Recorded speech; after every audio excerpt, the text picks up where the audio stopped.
BFM TV, le 20h de Ruquier. Laurent Ruquier, Julie Hamet. Merci d'avoir fait le choix de regarder BFM TV. Dans un instant, nous reviendrons sur les propos du président de la République à propos de Gérard Depardieu hier soir chez nos confrères de France 5. Il a rappelé, on le sait, la présomption d'innocence et aussi a dénoncé une chasse à l'homme contre l'acteur. Il en sera question de Gérard Depardieu dans les chroniques des humoristes qu'on va voir maintenant, puisqu'il commente chaque matin l'actualité sur les différentes radios et on en fait un petit zapping qui s'appelle Tous au poste.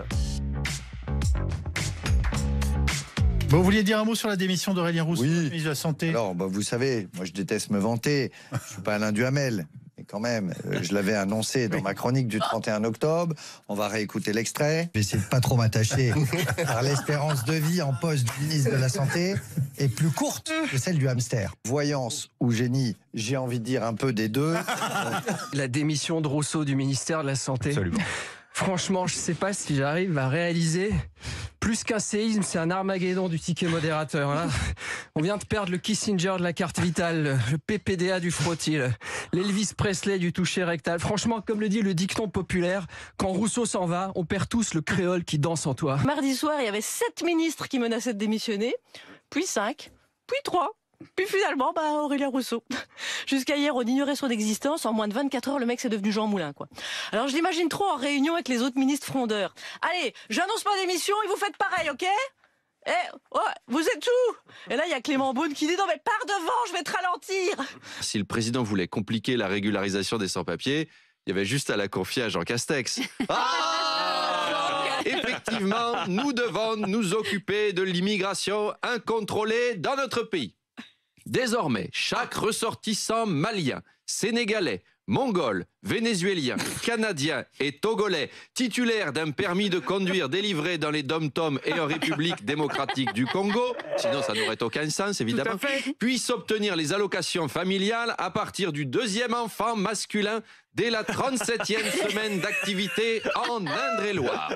Si vous avez un passeport malgache, japonais, jordanien ou un extrait de naissance de Zanzibar avant 1943, les APL vous seront versés à partir de la 4e année de présence sur le territoire francilien pour un montant proportionnel à votre prime d'activité si vous avez eu un emploi agricole en Somalie. Le président de la République a parlé tellement longtemps dans l'émission C'est à vous hier soir qu'on n'est même pas sûr, à l'heure où on vous parle, que l'émission soit réellement terminée.